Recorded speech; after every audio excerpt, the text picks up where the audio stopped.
Hingga saat ini apa saja yang tengah dilakukan oleh pihak kepolisian? Apakah juga ada informasi korban yang masih berada di lokasi? Ya, saat ini memang dari pantauan kami di lapangan, saat ini korban ini sudah tidak ada, telah dievakuasi keseluruhannya ke rumah sakit, seperti itu baik yang korban mengalami luka maupun meninggal dunia. Baik korban yang mengalami luka maupun meninggal dunia saat ini memang telah dievakuasi ke Rumah Sakit Ananda dan juga Rumah Sakit RSUD Kota Bekasi seperti itu.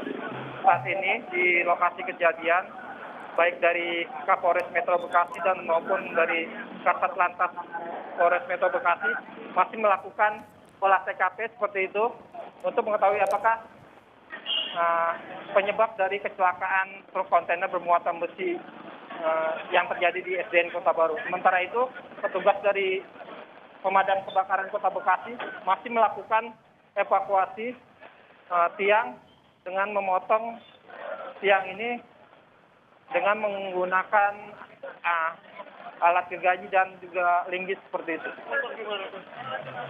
Kalau bisa Anda gambarkan situasi atau kondisi jalanan dari yang Anda sampaikan tadi bahwa Jalan Sultan Agung ini rute dari Bekasi menuju Cakung. Apakah juga kondisi jalanannya menurun sehingga dugaan remblong ini bisa menyebabkan kecelakaan dari truk kontainer ini? Ya, memang saat ini kondisi Jalan Sultan Agung tempat terjadinya kecelakaan truk kontainer ini terjadi setelah adanya turunan dari flyover Kranji seperti itu. Setelah turun dari flyover Kranji sekitar 500 meter memang terjadi kecelakaan di SDN Kota Baru 2 ini. Sementara itu untuk kondisi arus lalu lintas dari petugas kepolisian Satlantas Polres Metro Bekasi saat ini melakukan pengalihan arus seperti itu. Arah dari kendaraan dari arah Bekasi yang menuju ke Jakarta seperti itu, Jakarta Timur saat ini dialihkan ke bahu sebelahnya di kontraflow seperti itu. Setelah melewati dari kecelakaan itu baru kembali digunakan kembali bahu jalan. Sementara itu untuk arah Cakung, untuk arah Bekasi dari arah Cakung ini terlihat juga kedua jalannya ini memang terjadi kemacetan panjang seperti itu, Juno. Untuk saat ini yang bisa Anda pantau bahwa truk kontainer ini membawa besi atau berapa banyak bobot yang telah dikonfirmasi dari pihak kepolisian? Ya, saat ini memang cukup banyak muatan besi panjang. Seperti di layar kaca ini terlihat besi tipis seperti itu untuk konstruksi yang memanjang seperti layar kompas tipis seperti ini tampilannya ya, dari besi-besi muatannya. Artinya ini untuk kejadian dengan remblong ini terjadi pada saat turunan dari flyover Kranji dan ini 500 meter dari titik turunan flyover Kranji dan akhirnya menyebabkan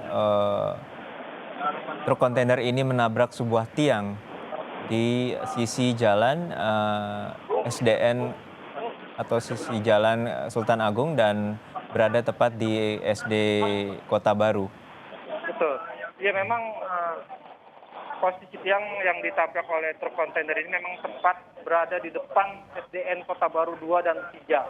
Saat ini memang petugas masih melakukan olah TKP dan berusaha untuk menyingkirkan tiang provider seperti itu saat ini untuk dilakukan evakuasi. Namun memang petugas sepertinya masih menunggu alat berat seperti itu karena memang bobot ataupun ukuran dari tiang besi ini memang cukup besar.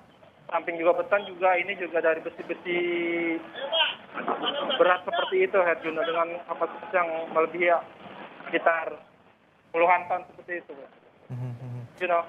Artinya telekomunikasi ini berada satu arah ya, berada satu arah dengan jalan yang tengah dilalui oleh truk kontainer ini ya.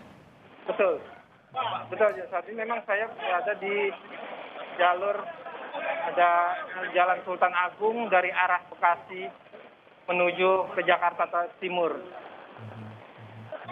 Dan bisa Anda sampaikan kembali estimasi kecelakaan ini terjadi dan di saat tersebut bahwa atau di saat jam pagi tersebut di depan SD ini berdasarkan informasi ada anak sekolah dan juga penjemputnya yang menjadi korban. Ya memang saat ini memang Jalan Sultan Agung tepatnya di lokasi kecelakaan truk kontainer ini berada tepat di SDN Kota Baru 2 dan 3, di mana memang tiang yang ditabrak oleh truk kontainer ini berada tepat bersampingan dengan pinggiran SD Kota Baru, di mana banyak para pedagang makanan seperti itu, umumnya di sekolah dasar, dan juga para orang tua yang sedang menjemput anak-anaknya di saat jam pulang sekolah seperti itu.